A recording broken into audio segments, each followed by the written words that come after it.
Okay, greetings and welcome to the Leadership Lighthouse Podcast. I have with me a very exciting coach, Dylan Wallace, and Dylan is based out of Brisbane, Australia, and we are really excited to have this great conversation with Dylan, talking about his journey as a coach, some of the issues which he has helped his coaches through as first-time managers, and that's really what we want to really talk about and find out more from Dylan.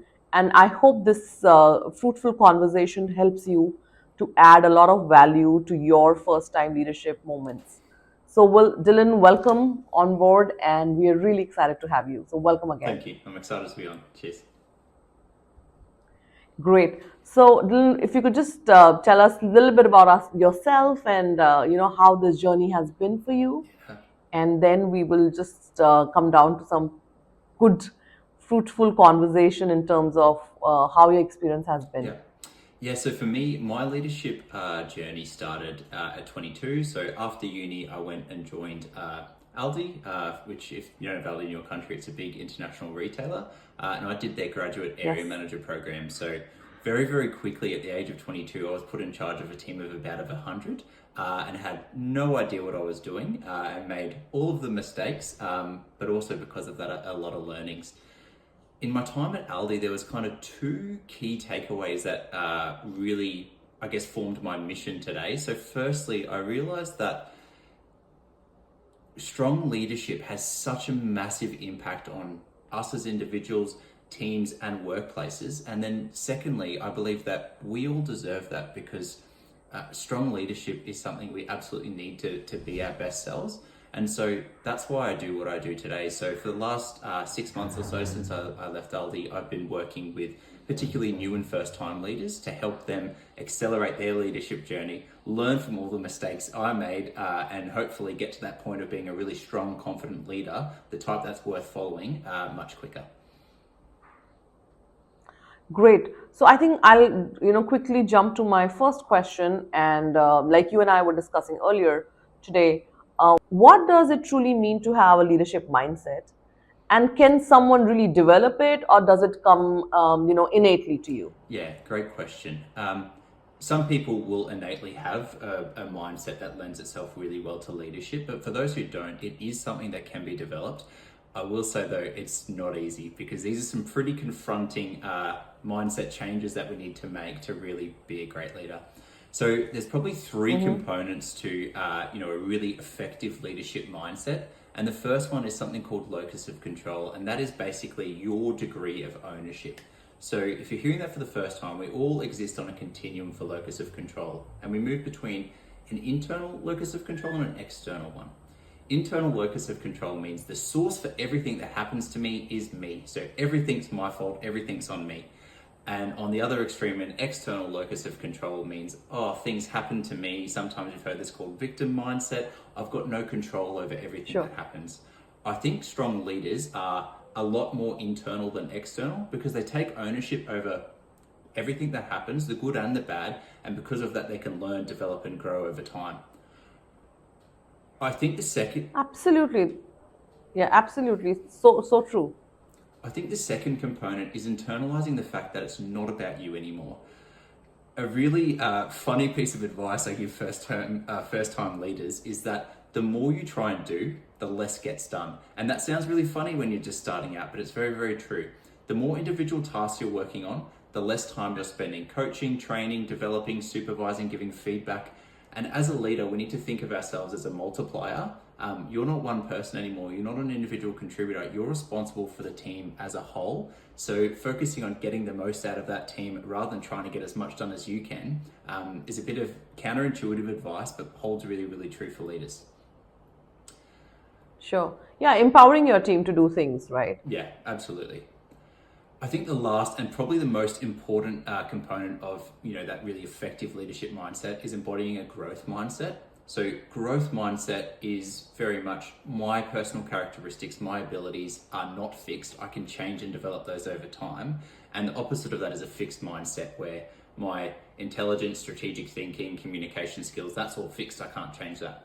Having a growth mindset means that I'm a lot more likely to embrace failure because I see a mistake as an opportunity to learn, develop, and grow, rather than a fixed mindset where I'm going to avoid failure and therefore innovation, because that failure or that mistake means something about me and my personal characteristics that I can't change.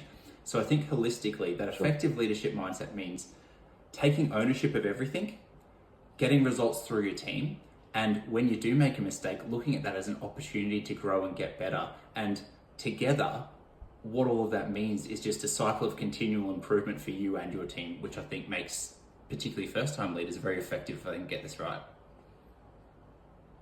Yeah, that's superb. And I resonate a lot with that because even, so many years back when I was a first time manager, I think those were some of the exact issues, and of course, some more. But these were the primary issues I felt I also faced while being a first time manager or a leader. Yeah, definitely. Great. So thank you so much for that. And that gets me to the second one is what's the most difficult conflict you personally were able to mediate, and what was the outcome? The most difficult conflict I've had to mediate was I had a junior leader in one of my stores, and he was working for a very, very experienced high performer. He wasn't doing a very good job and was also having a bit of a tough time outside of work. So he ended up taking some time off due to his outside of work circumstances and then came back. So he'd been receiving feedback from his manager for quite a while at this point, saying, hey, you need to improve in X, Y, and Z. You're not currently at the mark for, where you need to be for your role. Yet despite that, he was coming to me saying, I'm ready for a promotion. I'm doing really well. My manager's telling me I'm doing really well. He just wasn't getting the message. So that continued for a little while with the manager after some coaching providing more and more direct feedback, including saying to him, you are not performing. But still didn't want to kind of take that on board. So eventually came to me and raised a grievance, which is something I had to investigate. And so I investigated that, pulled performance records, looked at some data, and that very, very clearly showed that the manager was underperforming. What happened though is that when I took him through and ran him through that information, still didn't really accept it. I tried to paint the picture for him and show him with some data, but still didn't really accept that. What that meant is that he wasn't able to develop because he didn't take any ownership for his mistakes. So if we go back to what I was speaking about earlier, this person was very much an external locus of control, which has robbed him of his ability to improve. About 6 months down the line, I actually terminated that employee because they hadn't improved. What that taught me is that as leaders, we can't change people. We can develop those who want to be developed. But if someone is really stuck in that victim mindset, it's not always within our power to get them out of that. So I think the high level takeaway is that when it comes to locus of control that I was speaking about earlier, there's a fine line and there's a balancing act there. In a situation like this, we need to go really internal to start with because we need to take away any learnings or any actionable insights from the situation. So in this situation, the employee didn't really take the feedback on board. So I immediately go internal. Well, what have I done wrong? Could I have shown him more data? Could I have had that conversation in a different way? Great, I take those learnings away. I actually personally write them down because that's a really good way for me to stop reflecting on and let go of that. Once I've done that process and I've got those actionable insights, if I continue to stay in that internal locus of control, really reflect on that, really stew over that, I'm actually just creating self-doubt and I'm actually going to have a negative impact on my performance because I'm going to dwell on it too long. So I think for particularly first-time leaders, it's very, very important to go to that internal place, take away the learning and the lesson, but then to get out of that. And then at the end of the day, we need to be realistic with ourselves and we need to go, well, hey, there was maybe 10% of this I could have controlled and I'm taking away those learnings, but overarchingly, if someone's got a victim mindset, it's not for me to change that. I'm not going to be able to change that. So we're still realistic and fair on ourselves at the end of the day. And this is something I see particularly newer leaders struggle with a lot. There's a lot of self-doubt and a lot of over-analysis of decisions when if we move through that process of taking ownership, take the actionable insights and then move on to let go of it, I think we can both get the win without undermining our performance and creating unnecessary self-doubt. So that was a lesson for me. No, that's a great lesson, and I think thank you for you were able to articulate and share that beautifully with us. So while talking about, continue talking about, one of the mistakes, as you mentioned, for him. So in your coaching journey, what is a memorable instance where a leader's mistake became a learning opportunity for you? And how did you coach them about it? One second. Is that the question? I didn't have that one, sorry. One second. Sorry, I'm sorry. We'll just cut that out. I think the third question is can fail. So, let me ask you this question, Dylan. Can failure be more effective teacher than success? And what's one failure that shaped your views on leadership? Absolutely, yes, to answer your question. And this is why I'm so big on the growth mindset, because I think, that mistake or that loss is only really a loss if you don't learn from it. So one for me that really stands out was the first time I had to give formal feedback, constructive feedback. So I was 22 at the time. I'd been in my role for about a month. And I had to give constructive feedback on a compliance process not being followed to a really experienced manager. That manager was mid-40s, been with the business for a very long time, and I felt absolutely out of my depth. One sec. I just lost my notes. No problem. We can edit that out. That's okay. So when I approached this conversation, I went in very sympathetic. He was having a bit of a tough time in his personal life, so I went in very sympathetic, and I was very, very soft in my approach and probably didn't show a lot of conviction. And I did that because I wanted to preserve my relationship with him, and I didn't want him to not like me because of the feedback I was giving. So what that resulted in is quite a weak message. He actually tried to storm out of the room on multiple occasions. I eventually got through what I needed to say, but I actually don't think I ever brought the point home, and I don't think he actually learned from it. So for me, I selfishly chose my need to be liked over his need to develop and improve in this certain area. And so reflecting on that taught me a really, really crucial leadership lesson, which is that it's awesome to be liked, and look, a lot of the time that comes as a byproduct of just being a strong leader, but it can't be our goal. We need to prioritize respect over popularity. Well said that, really well said. And you do see in your field of coaching, a lot of time people kind of stay away from having those strong conversations, right? Look, Have you ever felt or have you ever experienced that where you weren't sure whether you want to have this difficult conversation right now? Experience that all the time. I think it's a really, really natural thing, right? We all want to avoid conflict, and there's evolutionary reasons for that. It's natural. We want to be liked by others, but I think we need to recognize. I think it's a case where we need to be really honest with ourselves. If we're thinking, hey, there's this reason that I shouldn't be having that tough conversation, look, sometimes it might be right, but we also need to be able to see through our own bullshit, to put for want of a better term. Sometimes we might just be making excuses because we don't want to have tough conversations and we'd rather avoid confrontation. So I think self-awareness and self-reflection is a really core skill of any leader, and that's so that we can recognize, hey, I feel like I don't want to have this conversation. I've got this reason, but is that really the reason I don't want to have the conversation, or am I just scared of a tough conversation? Tough conversation. Yeah, and so true. And I think we experience that not just in our professional life, but also in our personal lives, right? Yeah. I think from this, I have a very pertinent next question, which is about empathy in leadership, right? So, one second. Okay, so I have my next question, which comes from empathy in leadership. So, do you think empathy can ever be a weakness for a leader? Or when do you think a leader should draw a line? Yeah, absolutely. There's a really good book on this topic called Radical Candor, and the book kind of breaks down a leadership into two dimensions. So it talks about caring personally and challenging directly. And we can kind of plot all leadership interactions on a 4x4 grid there. The top right, where we want to be, which is I really care about you and I'm willing to really challenge you is called Radical Candor, the name of the book. But where we really care about someone but aren't willing to challenge them directly, that's called ruinous empathy. And the model stands very, very true. This is the case, I think practically, this is the manager where someone's going through a tough time, for example. You need to give them some feedback, but you don't want to upset them because they're going through a tough time. So you actually rob them of that opportunity. And that's why it's called ruinous empathy. So I think as leaders, we need to feel empathy. It's super, super important. It's a core competency of leadership for a reason. We need to understand people. Otherwise, how can we lead them?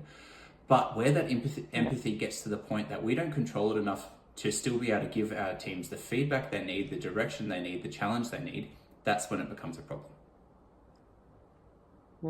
Oh yeah, absolutely. And in this case, as a coach, where do you feel you have to draw a line? Where do I have to draw the line? Yeah, look, what's really challenging for me personally as a coach is being able to separate, being able to switch off really.